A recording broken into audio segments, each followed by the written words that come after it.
Next on the bench, we have a twin reverb from 1967. Had a drip edge on the box, which is not here right now. Got those black lines.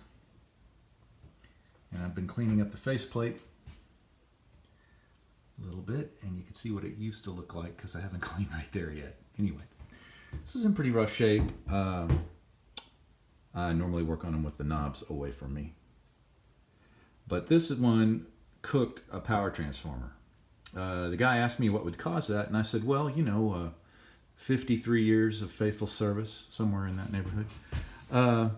And also, I'm sure someone at some point put a fuse in here that was the wrong value.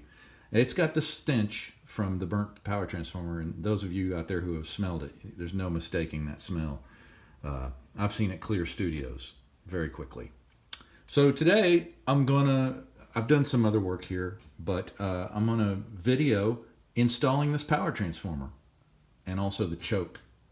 And you can see right there, if you look very closely, I've cut the wires to the choke and left a little bit of wire on the board so I know where that wire went. And I did the same thing, and you should too, when I took the power transformer out. Leave yourself a clue. It really will help you. Okay, let's get going. Here's a little tip that could be really helpful. For years I've used these homemade amp stands. And basically these are just a 1x6, a 4x4, and a 2x4 on top of it. Painted black, glued and screwed together. And on the top I put some non-skid stair tread protector. And that keeps the amp from sliding all over the place. You can spend money on a nice amp stand that flips and turns and twirls.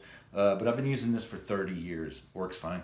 And now, since this is a twin reverb, it's got a giant power transformer. It's pretty heavy and can be difficult to install. So here's a little trick I use that I've used for years.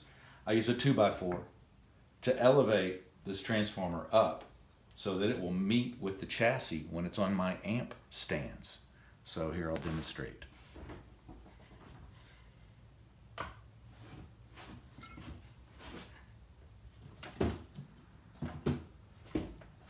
So I got the right side down on one amp stand.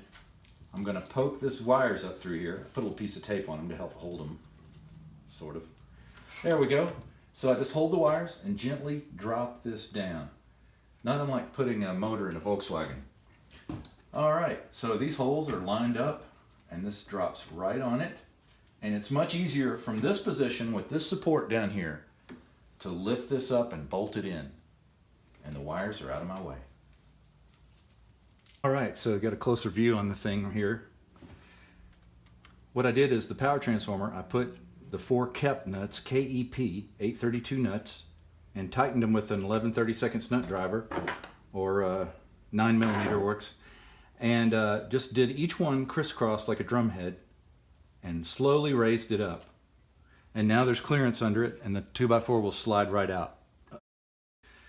This is the primary of the power transformer right here, and this is the secondary of the power transformer right here.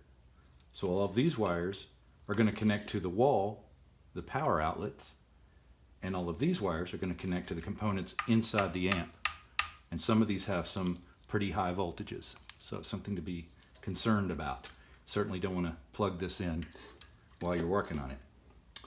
Luckily, this Mojotone transformer has the 120 volt taps for the primary marked with black and white, the North American color code, which is great.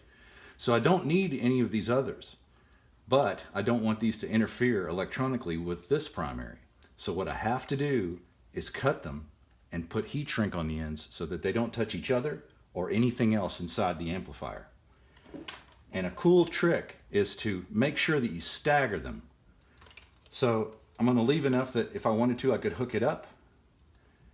I cut that one there. This is great wire, by the way, if you want to recycle it. I'll come up a little bit higher and cut the next one.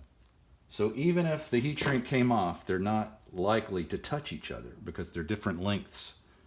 I continue going up the stairs. This one I cut a little bit longer, and now it can't touch the other two. And for the last one, I'll cut it the longest. And now I have 4 brothers of different heights that aren't going to touch each other. But I'm also going to put heat shrink on these and tie wrap and tuck it away in case it needs to be used by someone who lives in another country. All right, so this is our primary 120. On the secondary, where I had tape to help get it through the hole during the mounting process, what do all these wires do? Well, you really want to look at your wiring diagram for the transformer to be sure. But I've been installing these Mojo Tones for decades, and they pretty much stay the same. The thickest green wires are going to be the filament supply because they have the highest current, lowest voltage, but the highest current. The green wire with the yellow stripes is the center tap for the filament supply, which I'm not going to use. I'm going to use 2 resistors as an artificial center tap. More on that later. The 2 red wires are the danger wires. They're the high voltage. These can produce 400, 500 volts AC. The center tap for those 2 wires, or the 0 voltage reference that's going to go to the chassis, is red and yellow. So that connects to the chassis. This red and blue wire is for a bias tap, blue for bias. So it's only going to go over to the board over here. More on that later. So it's not that complicated to replace a power transformer. And over the years, I've seen a lot of guys put bigger fuses in the amp, or just fix anything else, repair anything else to avoid having to order the part, pay for it, prep it, and install it. But I took the old one out of here because it was really stinky in about 5 minutes. And this one's going to go in. It's going to take a little longer because I'm going to talk and solder, but not that long. It's more the cost of the part than the labor, actually. So we're going to wire up this power transformer in the next segment. Here are the European voltage taps. They're all trimmed except for one, and they all have heat shrink on them except for one. And a little trick I found that really helps is you put a right angle bend in the wire, and then you slide on the piece of heat shrink.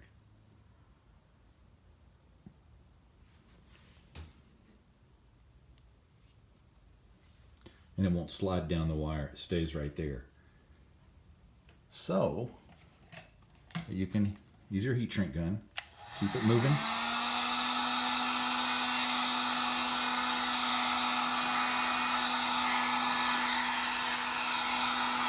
Shrink it down to size. Actually recovers. And then as it's cooling, if you take a pair of hemostats or pliers and crimp it, it'll stay that way.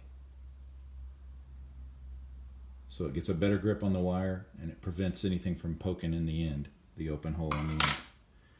So those are prepped, and I'll tie wrap them and tuck them down under here. And then we'll get on with the rest of it. Stay tuned. All right, so all the filament wires are prepped and ready to solder. It's a lot of stuff on this lamp. This is the way Fender did it. Not the best way, but this is what they did, so I'm going to recreate it. So there are 2 wires and 1 resistor per terminal for this lamp, and there are 2 terminals. So everything's tinned, snipped, and slid into place, ready to solder. The idea is to get it in the position you want it to be in after it's soldered, before you solder it.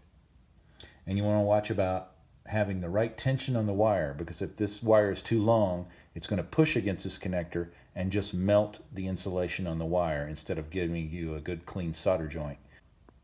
You don't want all of this plastic stuff mixed up in your solder connection. All right, now we're going to solder it.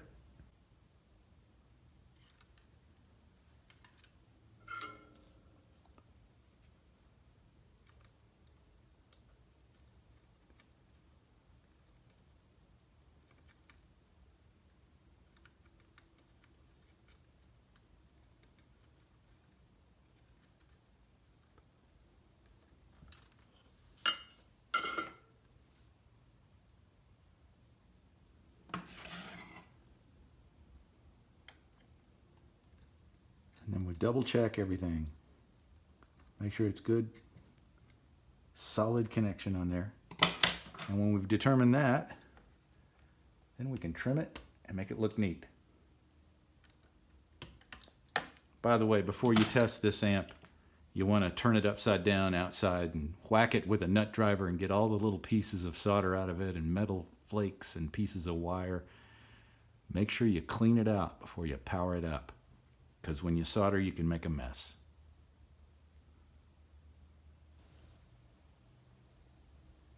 So next, I'm going to wire up the center tap, the 0 voltage reference for the power transformer. This needs to go to the chassis. There's a convenient point right here that's soldered and has a lug. So I sucked some solder out of the lug with my Solder-Pult solder sucker. And I now have a hole in there. And I get to use one of my favorite tools in the whole world. It's my Strip-Axe professional strippers. If you've never seen these are really cool. That's all you do. It has an adjustment on the top for how thick the insulation is on the wire. It has a strip gauge for how much you want to strip off. And it's ratcheting. And this does coax. So very handy tool. Expensive, but in the long run, it pays for itself. So now I've prepped this wire. This is some great wire. It's pre-tinned and it's very high quality. So all I have to do is stick it through a tiny little hole, and I always find it easier to use my bent nose hemostats to help me get into tight places with my giant ham-fisted hands. So again, I bent that over. I got it in the position I want it to be in after it's soldered, before I solder it. So now I put a little solder on the wire to help the heat transfer. On the iron, that is. And I put the heat on the joint and add solder, just like a plumber does. All right. And that's done. I can test it now that it's cured, and I can also trim it so it doesn't poke me or anyone else, and it looks better. That's the center tap for the power transformer. It's the center tap for the high voltage, the plate voltage. And this, I usually take most of the wires in here just for neatness. Mutual inductance be damned. I put the wires between my first and second finger and just gesticulate thusly. And that spins the wire into a loop. And then when I get enough to reach my destination, which in this case, my destination are these diodes right here. These two wires need to go into these two holes to feed these two strings of diodes. So it's AC here and DC here. So now that I've got enough, and because it's twisted, should anything happen later where I need to move the wire, take the transformer out, whatever, because it's twisted, I've got extra wire. So that's a good little service loop. I don't want so much. I see some amps and it's like that, and they just jam the wire in there.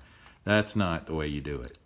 So I want enough to reach the connection right there with a gentle arc, not straight across, not super taut. And that's my point where I'm going to cut the wires. Again with the stripping tool.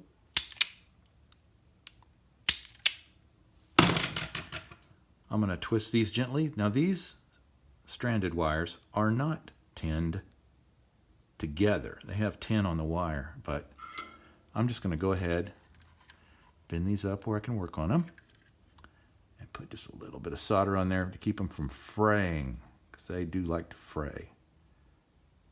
All right. And I have been known to use tape to hold wires so I don't have to chase them all over the amplifier. We got lucky that time. All right. So now I can solder these two wires to the rectifier board.